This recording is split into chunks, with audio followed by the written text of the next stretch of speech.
R ബാലകൃഷ്ണപിള്ളയുടെ ഈ സംഭവത്തിൽ എന്റെ ദുഃഖം പ്രകടിപ്പിക്കാനും നിങ്ങളെ ബോധ്യപ്പെടുത്താനും ഒരു സംഭവം ഞാൻ ഇവിടെ കോട്ടിയ കേരളത്തിൽ ശ്രീ കെ കരുണാകരൻ മുഖ്യമന്ത്രിയായിരുന്നപ്പോൾ കൊടുത്ത 21 ബാർ ലൈസൻസ്. ആ 21 ബാർ ലൈസൻസ് കേരള ഹൈക്കോടതി റദ്ദാക്കിയപ്പോ അത് സുപ്രീം കോടതിയിൽ പോയി വാങ്ങാൻ സുപ്രീം കോടതിയിൽ ഒരു ജഡ്ജിന് പണം കൊടുക്കുമ്പോൾ ഞാനൊരു കാഴ്ചക്കാരനാണ് കേരള ഹൗസിൽ. ചോദിക്കുന്നു നീ എന്തിനാണ് പോയി? എന്റെ ഇലക്ഷൻ കേസ് ആ ബെഞ്ചിലായിരുന്നു. എടക്കാട് അസംബ്ലി കേസ് ആ ബെഞ്ചിലാ. എനിക്കിത് അവിശ്വസനീയമായിരുന്നു. എന്നോട് പറഞ്ഞു ഇത് പൈസ കൊടുക്കാൻ പോകുന്നവൻ എന്നോട് പറഞ്ഞു ഇത് നിങ്ങൾക്ക് ഞാൻ പറഞ്ഞു ഞാൻ വിശ്വസിക്കില്ല. എന്നാ പിന്നെ സുധാകരനും കൂടാവാ. ഞാനും പോയി എന്തിനാണെന്നറിയോ? എന്റെ കേസ് നാളെ അട്ടിമറിക്കൂലേ പൈസ കൊടുത്തിട്ട്. എടക്കാട് അസംബ്ലി കേസ് ഞാൻ ജയിച്ചിരിക്കുന്ന കേസാണ്.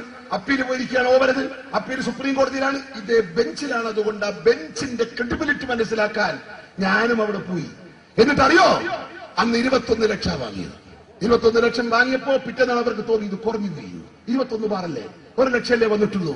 പിറ്റേന്നാൾ ഒരു ദൂതനെ അയച്ചിട്ട് പറഞ്ഞു അപ്പൊ 4 മാസം കഴിഞ്ഞു ബാർ ലൈസൻസ് കിട്ടിയിട്ട് തുറന്നിട്ടില്ല. അപ്പൊ കിസ്തളവാക്കി കൊടുക്കാം. എന്ത് ബാർഗെയിനാണ്. 15 ലക്ഷം. അങ്ങനെ വീണ്ടും 15 ലക്ഷം കൊടുത്തു. ഞാൻ ചോദിക്കുന്നത് ഇതൊന്നും ഞങ്ങൾ പറയാത്തത് കോടതിയോടുള്ള ബഹുമാനം, കോടതി എന്ന് പറയുന്ന സ്ഥാപനത്തോടുള്ള ബഹുമാനം കൊണ്ടാ. അല്ലാതെ കോടതിക്കകത്തിരിക്കുന്ന ജഡ്ജിമാരൊക്കെ സത്യസന്ധരും കാര്യക്ഷമതയുള്ളവരും നിയമത്തോട് ബഹുമാനമുള്ളവരും സാമൂഹ്യ വ്യവസ്ഥയോടും സംവിധാനത്തോടും ആദരവുമുള്ളവരാണ് എന്ന പൂർണ്ണ വിശ്വാസം കൊണ്ടല്ല. അതുകൊണ്ടാണ് ജുഡീഷ്യറിയിൽ നടന്ന എൻക്വയറിയിൽ 32% ജഡ്ജിമാർ സ്വാധീനത്തിനും അഴിമതിക്കും വിധേയരാണ് എന്ന് പറയുന്നത്.